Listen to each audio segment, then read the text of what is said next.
And with the Trump administration's ramped up efforts to deport immigrants convicted of crimes, Mexico is working to accommodate this now influx of those coming back. Members of Mexico's National Guard already at the border as part of a deal with the president to delay a 25% tariff from going into effect. And crews have already started building temporary shelters. Let's get out to border correspondent Allie Bradley live for us there along the border. So, Allie, what else can you tell us about what Mexico is doing? Yeah, hey, Nichole, a lot of people have pointed the finger at Mexico, saying they need to do more when it comes to securing the border. So after a little back and forth with President Trump regarding tariffs, Mexico has promised to help secure the border, and that includes sending at least 10,000 troops to its northern border, which is right over there. We have been scouring the border. I've been looking around Del Rio. I've been looking around here in Eagle Pass, which has kind of been the epicenter here in Texas for the crisis. We have not seen a single Mexican soldier or military member yet at all. Reports are saying that they're starting off in Juarez, so we'll be keeping an eye on this promise being kept from our neighbors to the south. But when it comes to them receiving individuals, the United States is removing a lot of people on a daily basis, probably more than what we're actually seeing cross the southern border every day. So just on the other side of Laredo, massive soft-sided facilities are popping up to accommodate thousands of people. Many of them, they are not from Mexico, but Mexico has agreed to help with Trump's deportation efforts and those removals. The people actually traverse through Mexico after all, so the country has plans to open up about 25 different shelters for people that are being deported. Now, from Mexico City to Ciudad Juarez, that's across from San Diego, that's where we expect these shelters to be.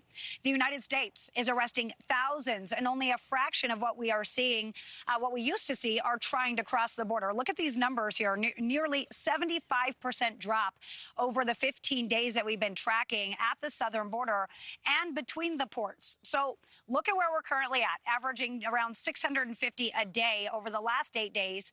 Compare that to the final 3 months of 2024, where on average we were seeing more than 3,200 a day. So, Nichole, we were just down, the crews have kind of come out of the water now. But Governor Abbott, on efforts when it comes to Texas, he continues to expand this buoy barrier back here. They were actually just working on it, repairing some of those buoys there.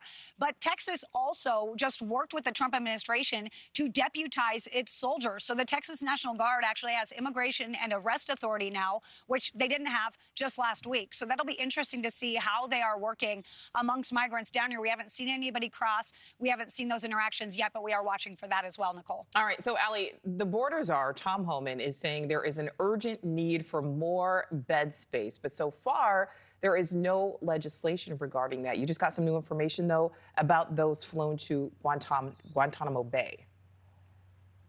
Yeah, so Guantanamo Bay is the area, of course, in Cuba that the president has promised that they are opening up 30,000 beds to make available for these illegal immigrants that are being deported, that are being arrested by ICE and need to be deported. They have to be detained somewhere until that country either receives them back or until we can get them to a country that will. So Guantanamo Bay is that option for them because Congress hasn't moved the needle on any legislation.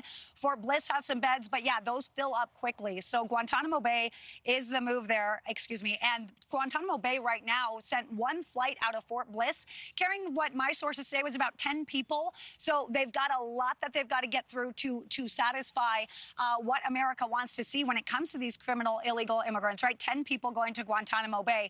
But again, you look at what's in ICE custody, over 42,000 people are in custody. So they are doing the work. I have fugitive operations guys out there right now that are sending me pictures of child molesters that they're arresting as we speak, Nichole. So they are out there trying to get who they're calling the worst of the worst. Something DHS Secretary said is who we're going to be seeing at Guantanamo Bay. Thanks for watching. Go to joinnn.com to find NewsNation on your screen. And don't forget to click the red subscribe button below to get more of NewsNation's fact-driven, unbiased coverage.